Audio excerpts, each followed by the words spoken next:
Hello guys, आज हम लोग जो है इलेक्ट्रिक पोटेंशियल के बारे में पढ़ने वाले हैं। ठीक है, इलेक्ट्रिक पोटेंशियल। तो पहले तो ये जान लेते हैं इसकी जरूरत क्या है, क्यों पढ़ रहे हैं हम लोग इलेक्ट्रिक पोटेंशियल। इससे पहले इलेक्ट्रिक फील्ड पढ़ा तो था, इनफ होना चाहिए ना, वो तो काफी कुछ एक्सप्लेन कर देता है इलेक्ट्रिक क्या कहते हैं चार्ज के आसपास के माहौल के बारे में, है ना इलेक्ट्रिक फील्ड। तो इलेक्ट्रिक पोटेंशियल क्यों पढ़ रहे हैं फिर। तो सबसे पहले तो तुमको कुछ मैं याद दिलाना चाहूंगा। अगर तुम्हें ये वाला क्वेश्चन याद है जिसमें हम लोगों ने दो चार्जेस थे, एक इस जगह पे पॉजिटिव चार्ज और इस जगह पे नेगेटिव चार्ज, है ना, और यहाँ पे हम लोगों ने इलेक्ट्रिक फील्ड निकाला था। तो सिर्फ दो चार्जेस की वजह से इलेक्ट्रिक फील्ड निकालने में हम लोग को मिनिमम 10 मिनट लग गए थे कैलकुलेशन, क्योंकि ये वेक्टर क्वांटिटीज थी, है ना। इक्विलेटरल ट्रायंगल लगाया था, ये एंगल देखा था, ये वो। तो जब कोई वेक्टर क्वांटिटी होती है जैसे कि इलेक्ट्रिक फील्ड, तो अगर वो मल्टीपल होंगे, एक या दो से ज्यादा होंगे, तो उनको कैलकुलेट करने में दिक्कत होती है। ठीक, तो इसीलिए हम लोग जो है इलेक्ट्रिक पोटेंशियल पढ़ने जा रहे हैं, जो कि एक स्केलर क्वांटिटी होती है। ये एक स्केलर क्वांटिटी होती है। तो अब तुम्हें पता है स्केलर क्वांटिटीज को एकदम नॉर्मली हम लोग जो है एल्जेब्रा कह सकते हैं, हाँ एल्जेब्रिक समेशन से भी ऐड कर सकते हैं। ठीक है, तो ये इलेक्ट्रिक पोटेंशियल जो होता है ये हमारा काम आसान कर देता है, इसलिए हम लोग इसे पढ़ने जा रहे हैं। ठीक है, तो अब ये होता क्या है ये देखते हैं। इलेक्ट्रिक, अच्छा पोटेंशियल वर्ड तो तुमने सुना होगा। ठीक है, पोटेंशियल क्या होता है, जैसे कि मान लो ग्रेविटेशनल पोटेंशियल। मान लो जो है मैं क्या करूं, एक बिल्डिंग पे जाके खड़ा हो जाऊं, है ना, एक बिल्डिंग पे जाके खड़ा हो जा रहा हूं और नीचे या एक पत्थर ले रहा हूं अपने हाथ में और नीचे फेंक रहा हूं, तो वो नीचे ही क्यों जा रहा है ना। कुछ तुम लोग कहोगे कि इलेक्ट्रिक फील्ड की वजह से, अरे सॉरी ग्रेविटेशनल फोर्स उसको नीचे की तरफ खींच रहा है। हाँ बिल्कुल सही बात है। तो इस पार्ट में और इस पार्ट में क्या डिफरेंट है कि ग्रेविटेशनल पोटेंशियल यहाँ पे और यहाँ पे अलग अलग है। यहाँ पे ग्रेविटेशनल पोटेंशियल ज्यादा है, mgh, ठीक है, हाइट पे डिपेंड करता है। यहाँ पे ग्रेविटेशनल पोटेंशियल कम है, या फिर अगर रेफरेंस पॉइंट ले तो यहाँ पे ग्रेविटेशनल पोटेंशियल 0 है। ये हाइट अगर 10 मीटर है, ठीक है, और ये मान लो ये जो पत्थर हम लोगों ने फेंका है ये 1 kg का है, तो हम लोग निकाल सकते हैं ग्रेविटेशनल पोटेंशियल कितना, मास 1 kg, g की वैल्यू 10 रख देता हूँ और हाइट भी 10, तो 100 जूल का जो है ग्रेविटेशनल पोटेंशियल है इसके पास। आई होप ये बात समझ में आ रही होगी। तो पोटेंशियल तो तुम्हें पता चल गया क्या होता है। तो इलेक्ट्रिक पोटेंशियल भी सिमिलर होता है। तो पत्थर को तुम यहाँ से फेंकोगे तो हाई से लो की तरफ जाएगा। वैसे ही बैटरी जो होती है, बैटरी में क्या होता है, ये हमारी बैटरी है, इसमें भी करंट जो होता है वो हायर टू लोअर पोटेंशियल क्या करता है, फ्लो करता है ना। करंट हमारा किधर से किधर फ्लो करता है, हायर टू लोअर पोटेंशियल।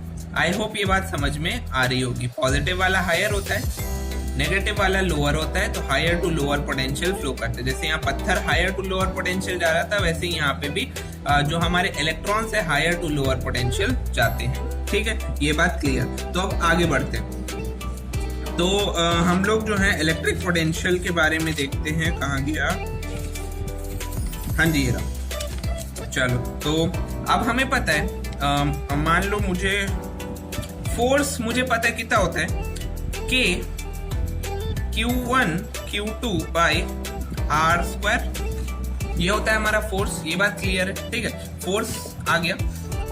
अब मुझे पता है वर्क डन जो होता है, ठीक है, work done is a form of energy, तो ये कितना होता है, फोर्स इनटू डिस्प्लेसमेंट। और मैं कह रहा हूं बहुत कम छोटा सा डिस्प्लेसमेंट dr किया है उसने, तो हमारा वर्क डन क्या हो जाएगा, dw, फोर्स है K Q1 Q2 by R square into dr, है ना। अब मुझे dw में से w निकालना है, तो मैं बस सिंपली इसको क्या कर दूंगा, इंटीग्रेट कर दूंगा, तो w आ जाएगा। तो इंटीग्रेट करने के लिए dw की वैल्यू डाल दो, K Q1 Q2 by R square. अच्छा, K तुम लोग को पता है 1/4 पाई एप्सिलॉन नॉट की वैल्यू होती है अगर हम लोग एयर में या वैक्यूम में मेजरमेंट कर रहे हैं। 1/4 पाई एप्सिलॉन होगा अगर हम लोग किसी मीडियम में कर रहे हैं। ठीक है, पिछले लेक्चर्स में मैंने ये बात बताई है। तो dr, चलो इसको इंटीग्रेट करो भाई। अच्छा, कहां से कहां करना है अब ये भी देखना है। अब जो हम लोग का चार्ज है वो मैं मान रहा हूं कि वो मैं इनफाइनाइट से जो है किसी एक पॉइंट r तक लेके आ रहा हूं, मतलब इन्फिनिटी से उठा के लेके आ रहा हूं, क्योंकि इन्फिनिटी से ले आएंगे तो फिर यहाँ बीच में कहीं से भी ला सकते हैं, है ना। तो इन जनरल हम लोग बात कर लेते हैं। तो मैं क्या कह रहा हूँ, इन्फिनिटी से r पॉइंट पे आ रहा है। ये बात क्लियर है, लिमिट्स क्लियर हुई। तो अब जरा इसको इंटीग्रेट कर दो, क्या हो जाएगा 1/r² का। अच्छा k q1 q2 जो है बाहर आ जाएंगे क्योंकि कांस्टेंट है इंटीग्रेशन के अंदर dr/r²। आई होप ये बात क्लियर हो रही होगी। तो अब r² का इंटीग्रेशन क्या होता है, तो मैं काम करता हूँ इसको थोड़ा ओपन करके, अगर तुम्हें इंटीग्रेशन में दिक्कत है, वैसे होनी नहीं चाहिए अब इस लेवल पे, लेकिन फिर भी है, तो इसको r⁻² dr। अब तो नॉर्मल ये पावर बन गया है ना, तो ये क्या होता है k q1 q2 infinity to r, तो ये हो जाएगा r⁻² + 1/-2 + 1, है ना। ये यही तो होता है इंटीग्रेशन। x⁻n का इंटीग्रेशन क्या होता है, x⁻n + 1/n + 1, है ना। तो यही मैंने यहाँ पे यूज किया है। n क्या था -2, तो -2 + 1/-2 + 1। तो k q1 q2 इसको सॉल्व कर लो, कितना हो जाएगा r⁻1 और ये जो नीचे का -1 है वो यहाँ पे आ गया, ठीक है। और लिमिट क्या है इंफिनिटी टू r। अब इसको थोड़ा और सॉल्व कर लेते हैं, -k q1 q2 और ये जो है 1/r हो जाएगा 1/r इंफिनिटी टू r। अब वैल्यूज डाल दो, लिमिट्स डाल दो, क्या हो जाएगा w की वैल्यू क्या हो जाएगी -k q1 q2, r डालोगे तो 1/r, इंफिनिटी डालोगे तो 1/∞। अब 1/∞ 0 होता है तो सिर्फ 1/r बचेगा, तो वर्क डन जो हो जाएगा k q1 q2 r हो जाएगा। इसको डब्बे में बंद कर लो, ठीक है। यही वर्क डन हमारा जो है, चलो ये वर्क डन है। अब मान लो मैं को यूनिट चार्ज को लेके जाना है, यूनिट चार्ज समझते हो, यानी कि Q1 जो है यूनिट हो। अच्छा यूनिट कभी भी हम लोग को करना होता है, जैसे मुझे यहाँ पे यूनिट चार्ज करना है, तो उसी चार्ज से सिंपली उठा के उस क्वांटिटी को डिवाइड कर दो तो वो यूनिट हो जाता है। आई होप ये बात समझ में आ रही होगी। देखो यूनिट का मतलब क्या है, Q1 की या Q2 के जो भी चार्ज हम लोग ले रहे हैं, इसको मुझे क्या करना पड़ेगा, इसको जो है 1 बनाना है। आई होप ये वाली बात समझ में आ रही होगी, ठीक है। Q1 मान लो मुझे 1 बनाना है, Q1 यूनिट चार्ज चाहिए मुझे, ठीक है। तो इसको हटाने के लिए मैं क्या करूंगा, Q1 से डिवाइड करूंगा ना, तभी तो ये कट के हट जाएगा, ठीक। तो इसीलिए जो हमारा वर्क डन होगा फॉर यूनिट चार्ज वो हो जाएगा -k q1 q2 r divided by Q1। तो Q1 से Q1 कट जाएगा और ये एक ही बचा है, तो इसको मैं सिर्फ Q लिख देता हूँ। ये बात क्लियर हो गई। यही वर्क डन को हम लोग जो है इलेक्ट्रिक पोटेंशियल कहते हैं, ठीक है। k की वैल्यू डाल देता हूँ 1/4 पाई एप्सिलॉन नॉट, ठीक। फॉर एयर बात हो रही है Q/r। ये हमारा रिलेशन निकल आया। इससे जो है हम लोग कई सारे जो क्वेश्चंस हैं वो कर पाएंगे। तो मैं एक काम करता हूँ, कुछ क्वेश्चंस तुम लोग को देता हूँ, ये तुम लोग ट्राई करो, होमवर्क है तुम लोग के, ठीक है। तो ये 3 क्वेश्चंस हैं, तुम्हें ट्राई करने। पहला क्वेश्चन जल्दी से स्क्रीनशॉट ले लो या लिख लो इस क्वेश्चन को, I prefer you write them, ठीक है। सेकंड क्वेश्चन देख लो और इसका सोल्यूशन भी है, तो पहले खुद से ट्राई करना, नहीं आए तो सोल्यूशन देखना, ठीक है। चलो ये 2 क्वेश्चन ही रखो अभी के लिए, ठीक है। चलो आगे बढ़ते हैं भाई। अब मान लो मुझे पोटेंशियल डिफरेंस निकालना है 2 पॉइंट के बीच का, तो बहुत सिंपल है, इस पॉइंट पे पोटेंशियल निकाल लो, इस पॉइंट पे पोटेंशियल निकाल लो, दोनों को क्या कर दो, उठा के माइनस कर दो, तो पोटेंशियल डिफरेंस भी आ जाएगा। तो क्वेश्चन में क्या कह रहा है, पोटेंशियल निकालो किसी पॉइंट का, तो आ जाएगा। क्वेश्चन में कह रहा है पोटेंशियल डिफरेंस निकालो, तो आ जाएगा। आई होप कोई डाउट नहीं है तुम्हें, ठीक है। चलो फिर अगर नहीं है तो फिर आगे बढ़ते हैं। कहाँ गया, हाँ। अब एक चीज हम लोग देख लेते हैं, हाँ, let me just turn this page. हाँ जी, तो रिलेशन बिटवीन, यहां पे लिख देता हूं मैं, relation between electric field and electric potential, जिसको मैं V से डिनोट कर देता, ज्यादा सी रहता है, ब्रैकेट में V लिख देता हूँ। E और V के बीच में रिलेशन क्या होता है, बहुत जरूरी है समझना, ठीक है। E जो है नेगेटिव ग्रेडियंट ऑफ V होता है, ठीक। तो अब नेगेटिव ग्रेडियंट क्या बला है, बहुत सिंपल है भाई, E is equals to minus of, अच्छा E वेक्टर होगा ये, ठीक है। E वेक्टर इज V, हम V के ऊपर वेक्टर नहीं लगे क्योंकि V जो है हमारा स्केलर क्वांटिटी होती है, ठीक है। ये जो ग्रेडियंट होता है ये डेबर बाय डेबर x I प्लस डेबर बाय डेबर y j प्लस डेबर बाय डेबर z k और बाहर V। जो भी V हमारा आएगा, कोई भी एक फंक्शन हो सकता है एक्स वाई जेड का, तो इसके अंदर डालेंगे, ये मल्टीप्लाई होगा, पार्शियली जो है क्या कहते हैं, पार्शियली डिफरेंशिएट होगा और E की वैल्यू निकल आएगी, ठीक है। बहुत सिंपल है। इन 1 डायमेंशन अगर हमें सिर्फ वन डायमेंशन में देखना है तो जो भी डायमेंशन दिया गया लेट अस अज्यूम x, ठीक है, x के लिए सिर्फ x एक्सिस के लिए, तो यहाँ पे बाकी सब तो जीरो हो जाएंगे, तो ये हो जाएगा डेबर बाई डेबर x v i, या i हट जाएगा, सिर्फ डेबर बाई डेबर x v हो जाएगा। ठीक है, चलो ये बात क्लियर है। आई थिंक आगे बढ़ता हूं मैं। तो इलेक्ट्रिक फील्ड, मान लो यहाँ पे पोटेंशियल दिया जाए और मांग ले इलेक्ट्रिक फील्ड, तो तुम लोग जो है अब कैलकुलेट कर सकते हो। अब मैं एक और रिलेशन बताने जा रहा हूं, इसी का उल्टा। इसी को मैं क्या कर रहा हूं, एक काम करते हैं, dx इसको जो है थोड़ा शॉर्ट फॉर्म के लिए ऐसे लिख लेते हैं, E equals to minus d by d x of v। इसको ऐसे मैं लिख सकता हूँ, ठीक है, एब्सोल्यूट फॉर्म में लिख लिया ताकि थोड़ा इजी हो जाए। तो इसको मैं क्या कर रहा हूँ, dx को उधर फेंक रहा हूँ, तो e dx हो जाएगा dv। अब दोनों तरफ मैं इंटीग्रेट कर दूंगा, तो ये minus integration e dx is equals to ये v हो जाएगा, सिंपल है ना। तो ये हमारा आ गया, क्या कहते हैं, अगर हमें इलेक्ट्रिक फील्ड दिया गया है और पोटेंशियल निकालना है, अगर पोटेंशियल दिया गया है, इलेक्ट्रिक फील्ड निकालना है, तो ये वाला फॉर्मूला यूज करेंगे। इलेक्ट्रिक फील्ड दी गई है, पोटेंशियल निकालना है, तो हम लोग जो है ये वाला फॉर्मूला यूज करेंगे। ठीक है, चलो आगे बढ़ते हैं भाई। आई होप ये वाली बातें तुम लोग को समझ में आ रही होंगी। तो अब ज्यादा कुछ तो बचा नहीं है, ठीक है। तो अब हम लोग जानने वाले, इसको मैं यहाँ से बता देता हूँ। हाँ, अब हम लोग जानने वाले पोटेंशियल एनर्जी के बारे में, यानी कि किसी एक पॉइंट पे पोटेंशियल कितना होगा ये बात तो क्लियर हो गई, लेकिन उस पॉइंट पे अगर हम लोग एनर्जी मेजर करें किसी भी एक पार्टिकल की, तो वो क्या होगी ये हम लोग को जानना है। ठीक है, तो पोटेंशियल एनर्जी का एक काम करो, डायरेक्ट तुम लोग जो है रिलेशन याद कर सकते हो,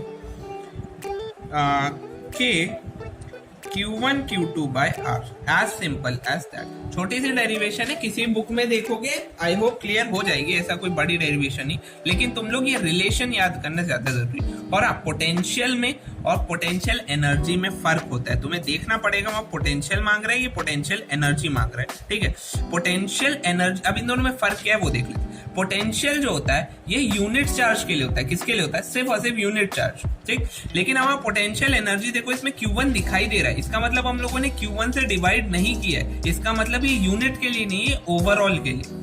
आई होप तुमको इन दोनों के बीच में जो है डिफरेंस दिखाई दे रहा होगा। ठीक है, अच्छा मैं कह रहा हूँ कई सारे मान लो चार्जेस है, उनके बीच का पोटेंशियल, तो कुछ नहीं करना, उन सारे चार्जेस के बीच का पोटेंशियल जो है ऐड कर देना है। तो फॉर मैनी चार्जेस अगर मैं कहूं तो क्या हो जाएगा, फॉर मैनी चार्जेस कुछ नहीं करना है, पोटेंशियल एनर्जी जो हो जाएगा वो समेशन हो जाएगा k Q1 Q2 by R का।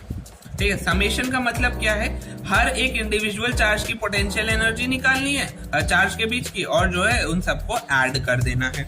ठीक है, आई होप ये समझ में आ रहा होगा तुम लोग को। चलो तो फिर आज के लिए इतना ही रखते हैं। ये फॉर्मूलेस का यूज करो और अपने नोट्स में या बुक में ढूंढो कि क्वेश्चन हो पाएंगे कि नहीं। मैं कुछ क्वेश्चन होमवर्क के लिए दे देता हूँ, जो कि मैं नेक्स्ट टर्न पे पहले क्वेश्चन सॉल्व करूंगा फिर करूंगा। ठीक है, अगर तुम्हें आ गए होंगे तो उस चीज को स्किप कर देना, नहीं आए होंगे तो देख लेना। ठीक है, समझा भी दूंगा। अब देखो ये वाला क्वेश्चन देख लो, नोट कर लो। इस क्वेश्चन में हमें पोटेंशियल डिफरेंस निकालना है, तो इस चीज का ध्यान रखना है। 2 पॉइंट दिए गए, तो इसको नोट कर लो या स्क्रीनशॉट ले लो। आई होप ले लिया है।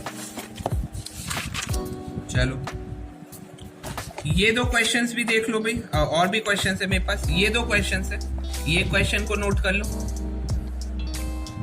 इस क्वेश्चन में हम लोग को पोटेंशियल एनर्जी निकालनी है 4 चार्जेस की वजह से, तो किन्हीं 2 चार्जेस के बीच में निकालते जाओ और सबको समेशन यानी कि ऐड कर दो। ठीक है, तो ये इसका सोल्यूशन भी है। तो नेक्स्ट क्वेश्चन ये है, ये क्वेश्चन भी ऊपर वाले की तरह सिमिलर है। ठीक है, तुम्हें पोटेंशियल जो है सेंटर पे निकालना है, पोटेंशियल एनर्जी नहीं निकालनी, पोटेंशियल निकालना है सेंटर पे, तो ध्यान रखना इस चीज का। ठीक है, चलो नेक्स्ट क्वेश्चन ये है, ये नीचे क्वाड्रपोल दिया गया। क्वाड्रपोल यानी कि 4 चार्जेस, 2 इलेक्ट्रिक डाइपोल है, 2 इलेक्ट्रिक डाइपोल बोलो या क्वाड्रपोल बोलो, बात है कि इलेक्ट्रिक पोटेंशियल निकालना है एक्सिस पे। ठीक है, तो इसका डायग्राम जो है ये रहा इसका डायग्राम।